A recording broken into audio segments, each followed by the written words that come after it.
Shri Guru గౌరాంగౌ జయథ. Hare Krishna.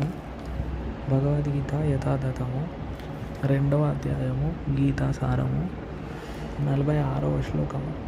Shri భగవానువాచ యావానర్థః ఉదపానే సర్వతః సంప్లుప్తోదకే తావాన్ సర్వేషు వేదేషు బ్రాహ్మణస్య విజానతః.